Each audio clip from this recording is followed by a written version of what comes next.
महागठबंधन प्रत्याशी परवीन सिंह कुशवाहा का चुनावी कार्यालय पटना सिटी स्टेशन के समीप शीतला मैरिज हॉल में खोला गया। उसके बाद कार्यालय का उद्घाटन कांग्रेस के राष्ट्रीय प्रवक्ता रणदीप सुरजेवाला ने फीता काटकर किया। 184 विधानसभा क्षेत्र में चुनावी गतिविधियां इसी कार्यालय से संचालित होगी। पटना साहिब विधानसभा क्षेत्र के कांग्रेस प्रत्याशी परवीन सिंह कुशवाहा ने कहा कि अपने विधानसभा क्षेत्र का विकास करने में हम कोई कसर नहीं छोड़ेंगे।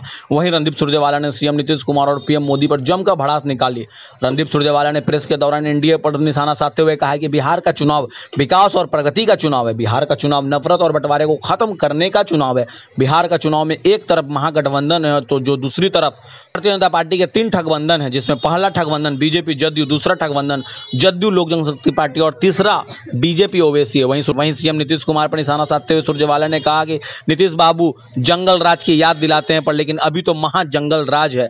इस मौके पर परवेज अहमद, मनोज मेहता, विनोद यादव, जगदीश सिंह, अभय कुशवाहा, हनीफ शेख, देवरतन प्रसाद, रजनीश राय, सुजीत कसेरा, सुनील पासवान, राहुल पासवान, राजेश शुक्ल टिल्लू, मनोज मेहता समेत कई कार्यकर्ता मौजूद थे।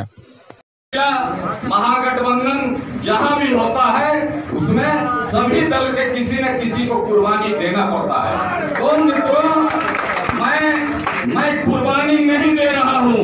मैं परवीन कुशवाहा के रूप में उस 25 साल के गुलामी को हटाने के लिए तैयार हूं। पटना साहिब की मतदाता करे पुकार, परिवर्तन इस बार, परिवर्तन इस बार। बिहार का चुनाव बदलाव का चुनाव है। बिहार का चुनाव विकास और प्रगति का चुनाव है। बिहार का चुनाव नफरत और बंटवारे को खत्म करने का चुनाव है।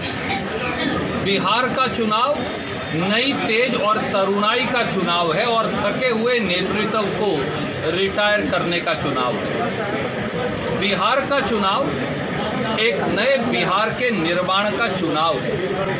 एक तरफ कांग्रेस, राष्ट्रीय जनता दल, सीपीआई, सीपीएम, नाले, एक मजबूत मुट्ठी, एक मजबूत गठबंधन है जो बिहार की बढ़ती हुई आकांक्षाओं, इच्छाओं और भविष्य को प्रतिबिंबित करता है। और दूसरी तरफ भारतीय जनता पार्टी के 3 ठगबंधन हैं।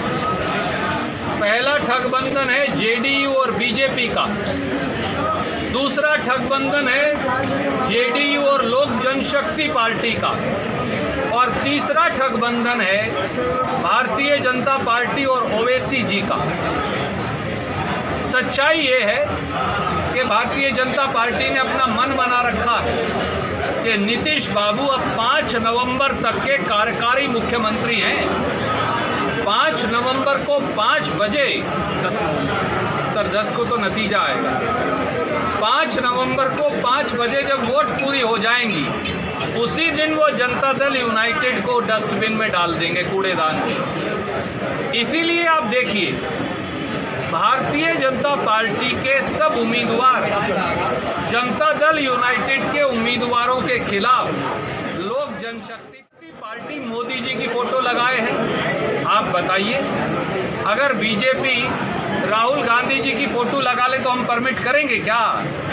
ये हो ही नहीं सकता। या लालू जी के लगा ले या तेजस्वी जी की लगा ले, क्योंकि वो बीजेपी के ही बी टीम है, इसलिए वो लगा रहे हैं और हर रोज कहते हैं कि हम तो मोदी जी के साथ हैं। यही नहीं, लोक जनशक्ति पार्टी तो आज भी एनडीए का हिस्सा है। अगर वो एनडीए का हिस्सा नहीं है, अमित शाह जी से एक सवाल ये भी पूछा गया कि आप लोक जनशक्ति पार्टी के साथ मिलकर सरकार बनाएंगे। उन्होंने कहा ये इलेक्शन के बाद बताएंगे। साफ हो गया, एलजेपी को नीतीश बाबू के खिलाफ इन्होंने ही खड़ा किया है। सच्चाई ये है कि जब आप बुरा करते हैं, पाप करते हैं, तो पाप घूमकर आपके पास वापस आता है। 2015 में बिहार की जनता ने भारतीय जनता पार्टी और उसके गठबंधन को नकार दिया था।